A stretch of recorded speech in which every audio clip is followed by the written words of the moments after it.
What if there was a way you could buy a cryptocurrency that was basically cash, meaning it didn't change value, but it was still transferable and tradable as a crypto? Given that there's a white plumber's van across our road for 3 days now, we do want to say that this video was made for education and entertainment purposes only. Anything you do outside of this video is on you. We just want to help you make the most educated decisions. Welcome to Whiteboard Crypto, where we explain the topics of cryptocurrency using analogies, stories, and examples so that you can easily understand them. We usually make a joke about it being so simple that your grandparents could understand it, but we're running out of ideas. So today we want to explain what stablecoins are and how you can best use them to leverage your crypto trades. First off, what is a stablecoin? A stablecoin is technically a utility token built upon another coin's blockchain. If you don't know the differences between what a coin and a token is, you should definitely check out our video on that topic. But the entire goal of a stablecoin is to create a cryptocurrency that isn't volatile and doesn't change price. Stablecoins, they offer the convenience, privacy, and security of crypto while offering the stability and trust of fiat money. Just like here at Whiteboard Crypto, where we try to offer the best of both worlds.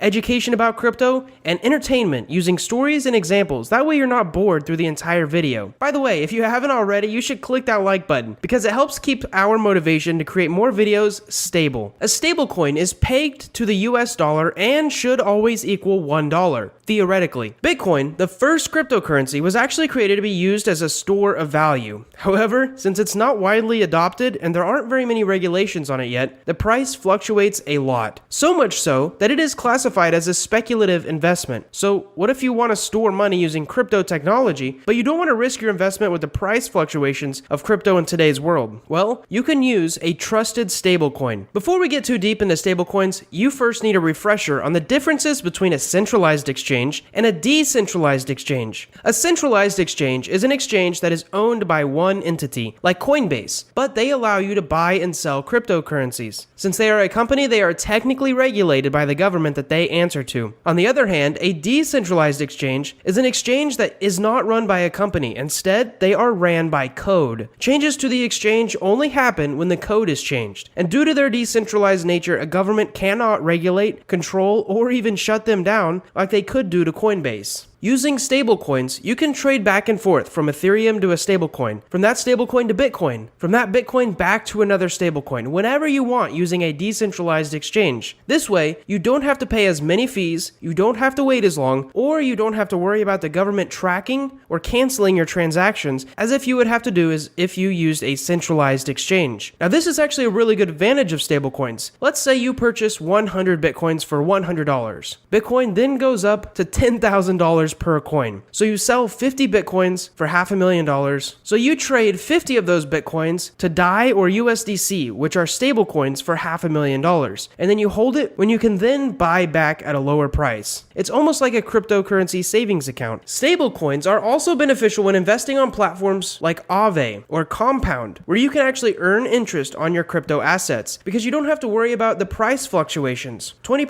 APR in Ethereum does not matter if Ethereum drops by half. However, 20% APR on your USDC stablecoin is delicious. Moving on, we're going to move into some technical stuff. How do stablecoins work? Well, mainly they work in two different ways: collateralization or through algorithmic mechanisms, also known as smart contract manipulation. Those were a lot of big words, but we're going to break it down for you. First off, fiat collateralization means that each coin is backed by something. In most cases, that is $1 US.